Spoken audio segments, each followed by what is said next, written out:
Hello everyone, my self सुरुचि सिंह। और इस particular video में हम लोग पढ़ेंगे साइंस से जितने भी इम्पॉर्टेंट क्वेश्चंस हमारे बनते हैं, चाहे वो हमारे फिजिक्स के हों, केमिस्ट्री के हों या फिर बायो का हो। बहुत सारे स्टूडेंट्स का ये डिमांड था कि मैम बायो तो कवर हो जा रहा है बट फिज़िक्स और केमिस्ट्री हमारा रह जा रहा है। तो इसलिए ये जो मैं सीरीज़ चला रहूँगी, इसमें हम लोग पूरा जितना भी हमारा जनरल साइंस के नाम से आपको मिलेगा मेरे यूट्यूब चैनल पे, इसमें हम लोग जितने भी टॉपिक्स फिज़िक्स के, केमिस्ट्री के और बायो के इम्पॉर्टेंट रोल प्ले करते हैं हमारे किसी भी जनरल एग्ज़ाम्स में, वहाँ के लिए आपको ये बहुत बेनिफिशियल होगा। हम लोग सिर्फ क्वेश्चंस नहीं करेंगे, बेसिक कॉन्सेप्ट्स भी देखेंगे उस पर्टिकुलर टॉपिक से जो हमारे लिए इम्पॉर्टेंट है। तो सबसे पहले हम लोग केमिस्ट्री के टॉपिक्स को देख लेते हैं। तो सबसे पहले केमिस्ट्री में हम लोग देखेंगे एक एक पॉइंट को, जो इम्पॉर्टेंट है सिर्फ उसको ही डिस्कस करेंगे। तो सबसे पहले हम लोग बात करते हैं स्टेट्स ऑफ मैटर की।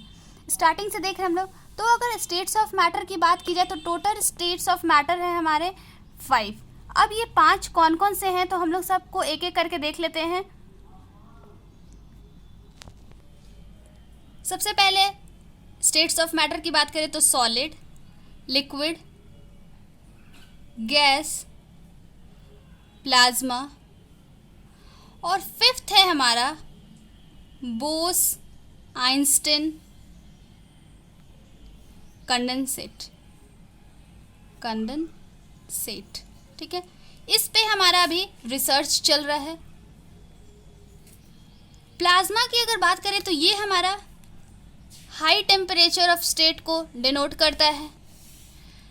फर्दर सॉलिड, लिक्विड और गैस से आप लोग सब अवेयर होंगे। इसमें हमारा स्ट्रक्चर कुछ इस तरीके से रहता है, मॉलिक्यूल हाईली पैक्ड होते हैं। वहीं अगर हम लोग लिक्विड की बात करें तो यहाँ पे मॉलिक्यूल्स में थोड़ी गैपिंग्स होती है, और अगर गैस में बात करें तो इनके अंदर बहुत ज़्यादा मॉलिकुलर स्पेसेस होते हैं। तो ये थे हमारे 5 states of matter: solid, liquid, gas, plasma और बोस आइंस्टीन कंडेंसेट। इस पर अभी हमारा रिसर्च चल रहा है। अब हम लोग देखते हैं तो नेक्स्ट जो हमारा इम्पॉर्टेंट टॉपिक है, जहाँ से बहुत सारे क्वेश्चंस बनते हैं, वो है गैसेस के बारे में। तो हम लोग इस गैसेस में पढ़ेंगे कि कौन कौन से गैसेस से किस तरीके का क्वेश्चन आता है। तो सबसे पहले हमारा क्वेश्चन आता है सबसे ज़्यादा टॉक्सिक गैस। तो मोस्ट टॉक्सिक गैस की अगर बात करें तो मोस्ट टॉक्सिक गैस है हमारा कार्बन मोनोऑक्साइड। कार्बन मोनोऑक्साइड, जिसको कि हम लोग CO से डिनोट करते हैं। अब ये कार्बन मोनोऑक्साइड जो गैस है हमारा, ये कंबाइन होता है हमारे हीमोग्लोबिन के साथ बहुत ही फास्टर रेट पे। तो यहाँ से 2 क्वेश्चन। पहला क्वेश्चन मोस्ट टॉक्सिक गैस, तो आंसर क्या होगा हमारा कार्बन मोनोऑक्साइड। और दूसरा क्वेश्चन कि gas which combines with haemoglobin with faster rate, तो उसका आंसर भी क्या हो जाएगा हमारा कार्बन मोनोऑक्साइड। इसी तरीके से हम लोग अपने सारे कॉन्सेप्ट्स को और क्वेश्चन को एक साथ रिलेट करके पढ़ने की कोशिश करेंगे। तो यहाँ पे हम लोगों ने फर्स्ट पॉइंट देखा, उसी तरीके से अब सेकंड पॉइंट हमारा गैसेस में ये रहेगा कि मार्श गैस। मार्श गैस किसको बोलते हैं? तो अगर हम लोग बात करें मार्श गैस की, तो हमारा मीथेन जो है that is denoted by CH4, जिसको कि हम लोग कहते हैं क्या, मीथेन, ये हमारा मार्श गैस कहलाता है। एज वेल एज इसके साथ साथ हम एक और एक्स्ट्रा पॉइंट देखेंगे कि मीथेन जो है ये हमारा बायोगैस का मेन कॉन्स्टिट्यूएंट है। ठीक है, बायोगैस मेन कॉन्स्टिट्यूएंट। तो यहाँ से भी 2 क्वेश्चन हम लोगों ने देखा, कौन कौन से, एक कि हमारा मार्श गैस कौन सा कहलाता है, तो उसका आंसर हो जाएगा हमारा CH4 दैट इज मीथेन, और ये मीथेन हमारा बायोगैस का एक मेन कॉन्स्टिट्यूएंट है। अब हम लोग देखेंगे थर्ड क्वेश्चन जो हमारा गैसेस से बहुत बार बनता है, that is Bhopal gas tragedy. बहुत बार इससे क्वेश्चंस हमारे एग्जाम्स में, अलग अलग एग्जाम्स में पूछे गए हैं। तो भोपाल गैस ट्रेजेडी के बारे में थोड़ा सा पहले हम लोग देख लेते हैं। तो ये हुआ कब था? तो ये हमारा 2-3 दिसंबर 1984 को हुआ था। ठीक है, कहाँ हुआ था? तो ये हमारा हुआ था यूनियन कार्बाइड फैक्ट्री में। ठीक है, अब ये फैक्ट्री क्या बनाती थी? तो ये पेस्टिसाइड्स बनाती थी। पेस्टिसाइड्स का प्लांट था इनका। ये तो था हमारा भोपाल गैस ट्रेजेडी से रिलेटेड इन्फॉर्मेशन। अब हम लोग देखते हैं कि भोपाल गैस ट्रेजेडी में हमारा कौन सा गैस था। इसमें जो हमारा गैस था वो था मिथाइल आइसोसाइनेट। याद रखिए, भोपाल गैस ट्रेजेडी में कौन सा गैस हमारा इंक्लूडेड था, तो डेट इज हमारा मिथाइल आइसोसाइनेट। यहाँ पे हम लोगों ने देखा कि भोपाल गैस ट्रेजेडी में कौन सा गैस था, as well as Bhopal gas tragedy कब और कहाँ हुआ था। इसके साथ ही अब हम लोग नेक्स्ट अपने पॉइंट को देखेंगे, डेट इज जो हमारे चिप्स के पैकेट्स होते हैं उनमें कौन सा हमारा गैस होता है। तो उसमें हमारा जो गैस होता है वो है नाइट्रोजन। सिमिलरली हमारा जो एरोप्लेन के टायर्स होते हैं उनमें कौन सा हमारा गैस होता है, तो अगर बात करेंगे हम लोग एरोप्लेन टायर्स की, तो उसमें भी हमारा प्रेजेंट होता है nitrogen gas, that is N2। तो अभी तक हम लोगों ने 5 गैसेस के बारे में देखा। कार्बन मोनोऑक्साइड जो कि हमारा सबसे ज़्यादा टॉक्सिक गैस होता है और ये हमारे हेमोग्लोबिन के साथ फास्टर रेट से कंबाइन होता है। दूसरा हम लोगों ने देखा मीथेन, जिसको कि हम लोग मार्श गैस कहते हैं और ये हमारा बायोगैस का मेन कॉन्स्टिट्यूएंट भी होता है।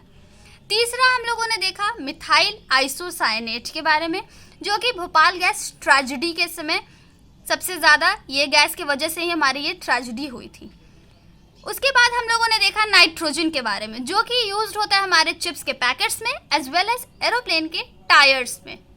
अब हम लोग आगे बढ़ते हैं और भी गैसेस से जितने भी इंपॉर्टेंट क्वेश्चंस बनते हैं किसी भी एग्जाम में, वो मैं आपको सब यहाँ पे एक साथ कराने की कोशिश करूँगी।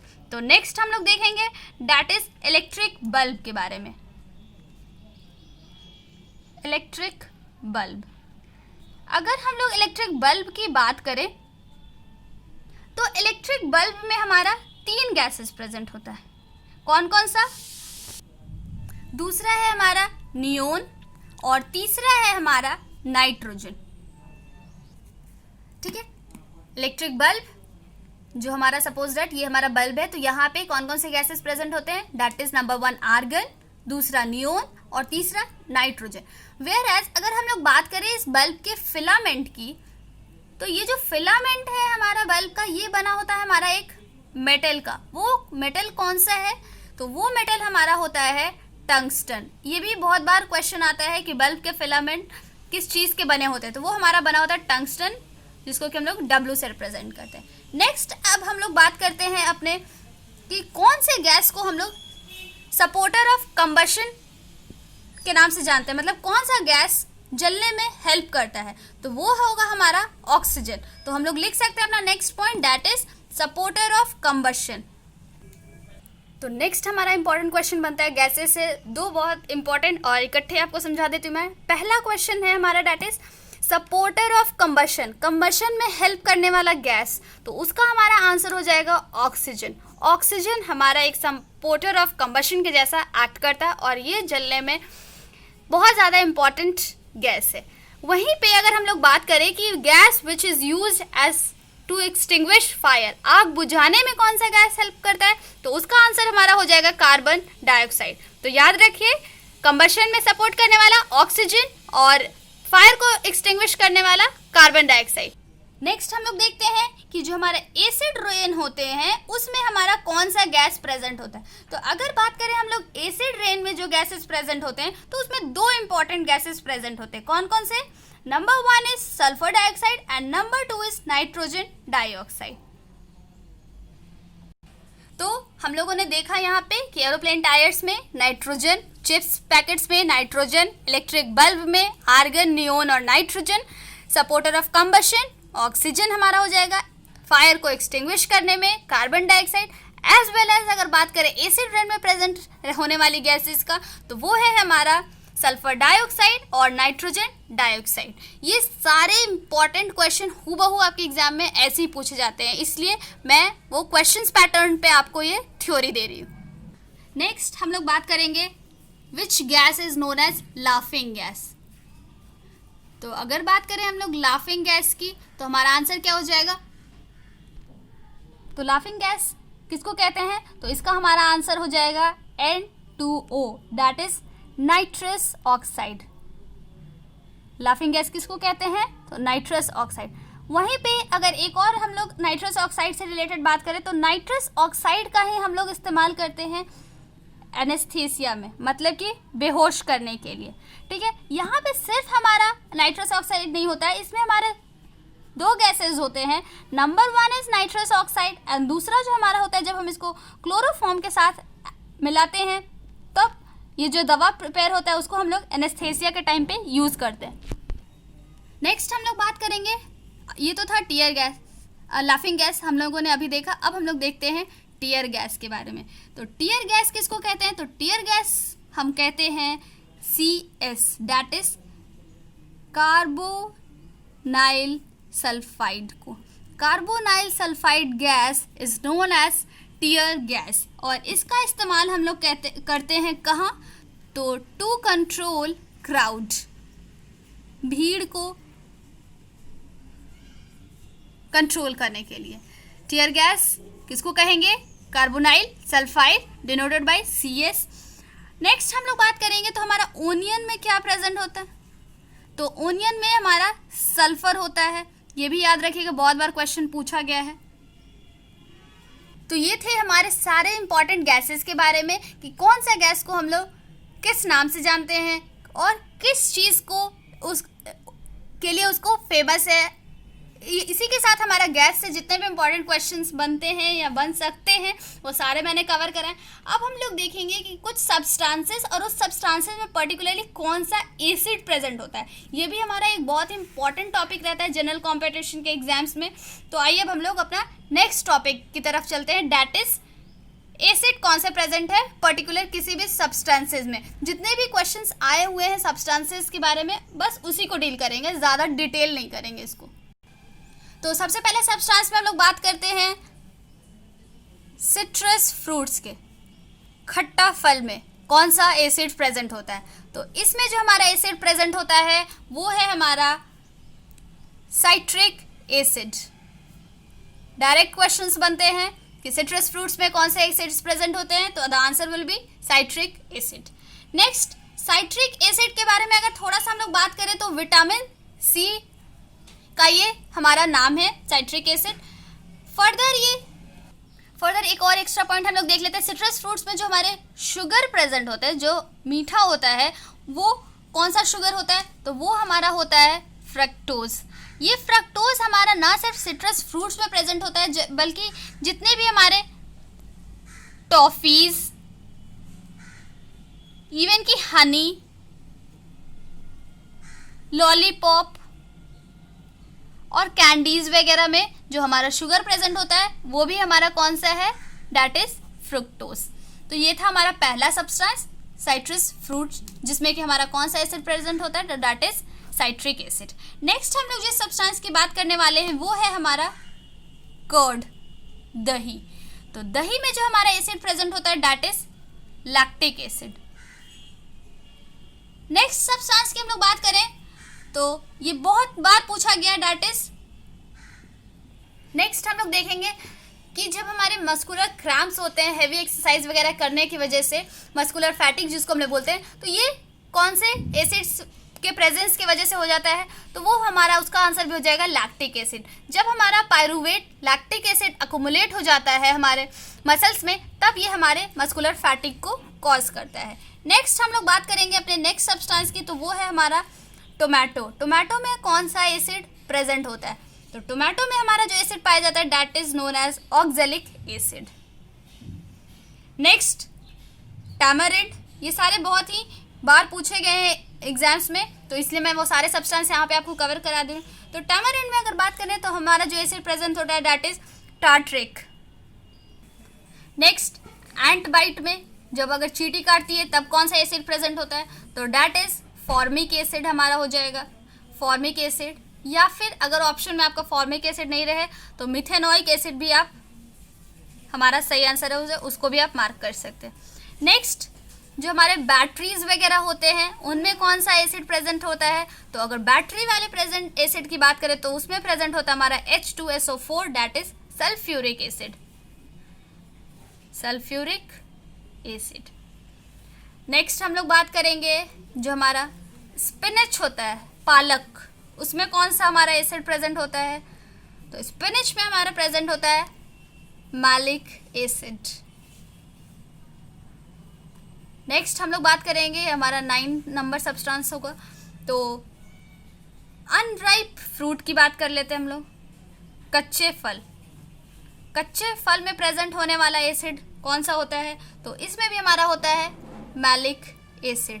ध्यान रहे मैलिक एसिड किस किस में, स्पेनिच में as well as unripe fruit में।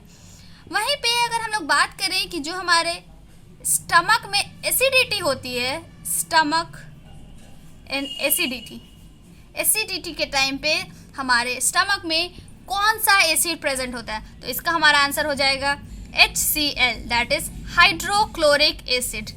Hydrochloric acid. अब तो जो हमारा अगर एसिडिटी हो जाता है हम लोगों को, तो वहाँ पे एक मेडिसिन हम लोग यूज़ करते हैं, that is known as antacids. अब थोड़ा सा हम लोग इसके बारे में देख लेते हैं। तो सबसे पहले ये एंटासिड्स है क्या, तो मेडिसिन है ये फॉर एसिडिटी, तो हम लोग लिख लेते हैं मेडिसिन फॉर एसिडिटी। ठीक है। अब ये जो है हमारा बेसिक इन नेचर होता है। तो आज की इस वीडियो में हम लोगों ने केमिस्ट्री के बहुत ही इंपॉर्टेंट टॉपिक कवर किए। कौन कौन से, एक इंपॉर्टेंट गैसेस से रिलेटेड जितने भी क्वेश्चंस आते हैं वो, और दूसरा हमारा पर्टिकुलर सब्सटेंस में कौन सा एसिड प्रेजेंट है उसको, इसके रिगार्डिंग जितने भी क्वेश्चंस बन सकते हैं अप्रॉक्स मैंने कवर करने की कोशिश की है।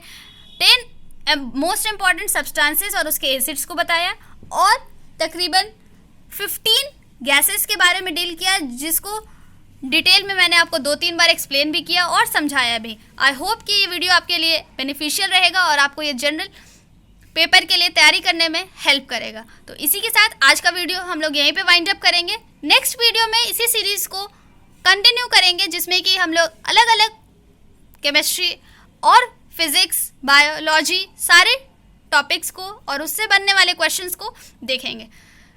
तो have a nice day, thank you.